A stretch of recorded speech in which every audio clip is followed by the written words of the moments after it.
Hello and welcome back to Rage Gaming in Diablo 4. It's now time to level and grind our way to 50 and then beyond to 100. Having an effective strategy to maximize your time will lead to reaching higher levels much faster and also avoid making big mistakes. Today I'm going to outline our plan, the one we're using to get to endgame as soon as possible, and as a disclaimer, this strat is meant to reach level 50 and beyond as quick as we can. It may be the case that you want to take things at your own pace and enjoy the game at a slower level for your first experience. If you're not desperate to reach endgame as soon as possible, then take this information with a grain of salt. Use things I explain to your benefit however you'd like. But let's get into it, starting with world tiers, the most important consideration for everyone going in.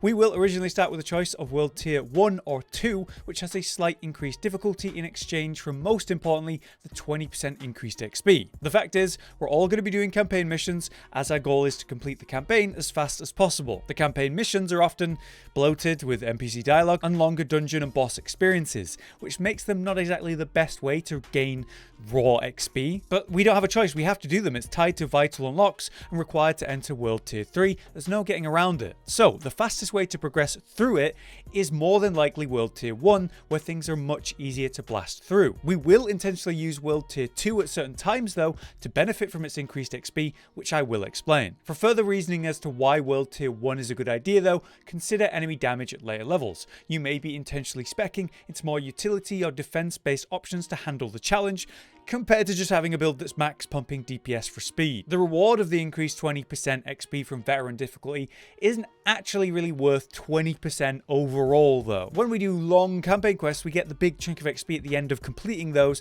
compared to the monsters in the dungeons. That 20% doesn't really affect the campaign quest rewards at all. It's more about monster kill XP, which is, yeah, still nice, but it's not 20% on everything to say the least. Worst of all, key enemies in the early games such as world bosses and the Butcher, they were speculated to have nearly double the health in tier 2 compared to 1. Those enemies provide insane loot, consistent legendary drops, and should be extreme priorities if ever presented with a chance to do them, making them significantly harder for yourself compared to just killing them and getting the power spike through the legendaries they provide. While the drop rates seem to be very much the same between tiers, well, it's a no-brainer to pick world tier 1 if you're trying to speed through things as fast as possible. Not to mention, normal bosses have roughly 50% increased health in tier 2 compared to 1, extending those fights overly long for the XP reward. Our plan then is to absolutely focus the campaign, progressing it as much as possible and as soon as possible, but there's going to be a downside to that. To single-mindedly only do the campaign and nothing else, you're not going to hit 50 by the end of it. Therefore, some kind of side content will be required to reach level 50, so how and when will you do that? It's going to be just a careful balance of not pushing the campaign too far past your current level, so that the enemies presented from it are slowing you down by a noticeable amount. We want to push things as far as we can go though, because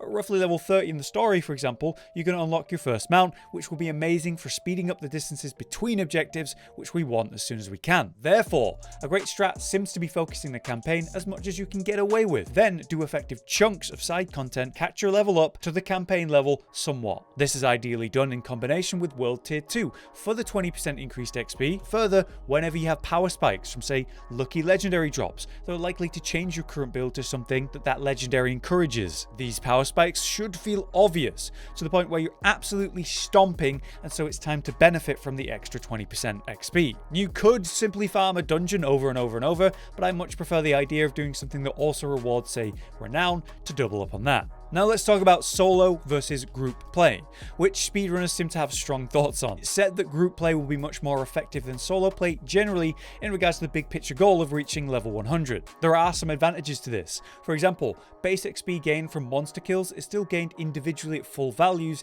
even if you didn't touch the monster that your friend just defeated for you. Then, while enemies do gain power when facing them as a group, you're going to get a party-wide XP buff in response. It's 5% extra XP for having just a party of 2, then 8% at 3 and 11% at 4. That has a limited radius though. You need to be relatively close to one another, and yeah, while the enemies are going to be slightly tankier the bigger your group is, it means very little when multiple players are attacking it. It's well worth it, would seem. On top of that, there's just the logic of it. You're able to synergize and overcome each other's weaknesses. Take Barbarians, who are notorious for being a bit slow to gain power, but then in the end game at full build, they're powerhouses. Plus they have supportive things like shouts that buff themselves and nearby allies, making it great for a group setting for that class. Not to mention, you have just the heat, the aggro taken off of you, with enemies having more than just you to target, giving you the ability to juggle more utility and CC when dealing with stronger foes. foes. Boss fights are just easier because it's less demanding. The boss can only target one party member at a time generally, which gives you freedom to DPS at will or recover if you need to.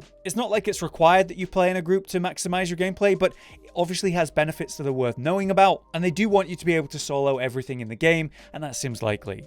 Another topic to talk about is the very important Renown, which is a major benefit. Through Renown, you unlock some powerful benefits such as skill points, health pot upgrades, and then later even Paragon points from this system. However, since we're trying to go as fast as possible, we've got to maximize our time without this slowing us down too much. We'll be trying to grab the first skill point via Renown in each region as a nice side focus while focusing the campaign. You need roughly 200 Renown to get that, and you should get most of that from just focusing main quests while exploring anyway, but it's something you want to make sure happens. Quest dungeons, general content in the zone, all of it's going to provide various amounts of Renown. This should basically just encourage you to do a specific dungeon or maybe ideal side content adjacent to the current campaign quest if it's going to push your Renown high enough for the skill point. The skill points are going to make a nice difference, especially when pushing us to power spikes, which makes them important, but we're also not overdoing it and going for the second and third tier in the Renown because it takes too much time to reach that compared to just progressing onwards. Alright, so here's what we're expecting at the end of the campaign. By focusing mostly the story while batching side content and maximizing world tiers when relevant power spikes allow, we imagine you're going to be something between level 45 and 50 when we're at the end of the campaign. At that point, we will hope to unlock the third world tier, Nightmare Mode, to push to and past 50. Nightmare Mode is actually recommended for levels 50 to 70 and also unlocks things like the potential for sacred and unique items, as well as a bunch of other stuff. The main benefit for our focus though is that monsters will provide 100% increased XP, which is well worth the extra difficulty. The main wall to unlock that though is the capstone dungeon at the end of the original campaign, the Cathedral of Light, the capstone dungeon which must be done while in World Tier 2. Be wary here because you'll be going from maybe playing World Tier 1 a lot to World Tier 2 and a significant challenge. Speedrunners expect to complete the Cathedral of Light at around level 45, then play in Nightmare Mode from then on. From the people who played that early access session of the full game, the capstone dungeon isn't overly hard, it's just a longer version of a regular dungeon with set levels for the enemies, meaning if you are going in there at say level 40, you're going to have a really hard time. But it's not like it's not doable at say 45 or lower, you'll just have to expect a bit of a challenge. There is a system towards the end of the campaign called the Tree of Whispers, which looks like a good way to push yourself to level 50 if you're too low at the end of the campaign, which will help you get gear if you've fallen behind on that as well. Either way, after beating that capstone dungeon, you go into Nightmare Mode and you can enjoy that 100% extra XP. And it'll be a good idea to go do easy side content at that point to benefit from the XP and get us nicely over 50. Then we start earning Paragon points and go into the early endgame. Alright, now some extra details, some quick tips you should know about. Make sure you're gathering Gallovine and Bite Berries whenever you see them. You'll need these to upgrade your potions at the Alchemist, but also to craft elixirs. Those are vital because they provide an XP boost for 30 minutes when on. There's also other useful benefits to different elixirs, but all we really care here about is that bonus XP. So always have some made so you can have them running while leveling. Class quests are also really important. They unlock unique class mechanics that serve as major power spikes. The Rogues at level 15 will unlock combo points through this, which greatly improves their power of skills when spending those points, while say another example will be Necromancers unlocking the Golems. These class quests will be available at different levels for different classes and send you to different places at that, but whenever yours is available, you shouldn't ignore it. You should go get it done as soon as possible because it's likely to make a big difference in your gameplay and be a power spike that might be worth playing World Tier 2 for a while. The next tip has to do with Murmuring Obols. You spend these in town and you want to avoid letting them reach their capped capacity. Basically, whenever you do world events, you'll get these purple obols as a reward and they can be spent in town with a purveyor of curiosities. These will then RNG create an item you pick,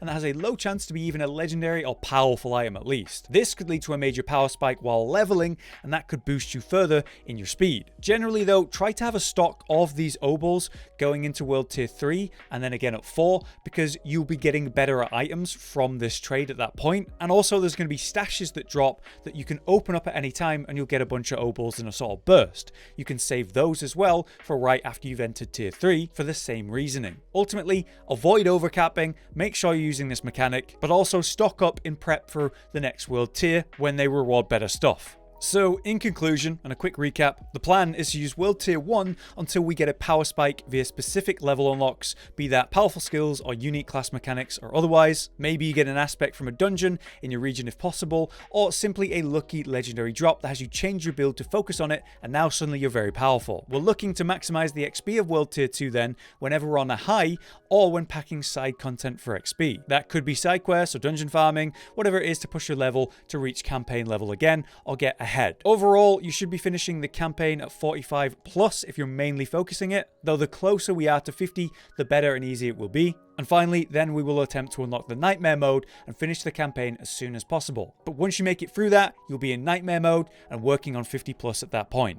For all of that, use a mix of the tips I've mentioned, and hopefully you'll get to 50 plus very quickly. I hope this information and general strategy can help you if you are planning to level as fast as possible, or maybe just use some of these tips to your benefit while going at your own pace. If you have any extra tips to help people though, you can drop it in the comments. But until next time, I've been Hollow, you've been you, thanks for watching.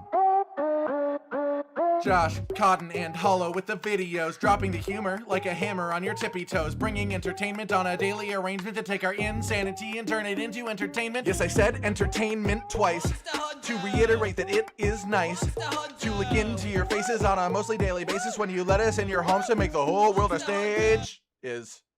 Goodbye.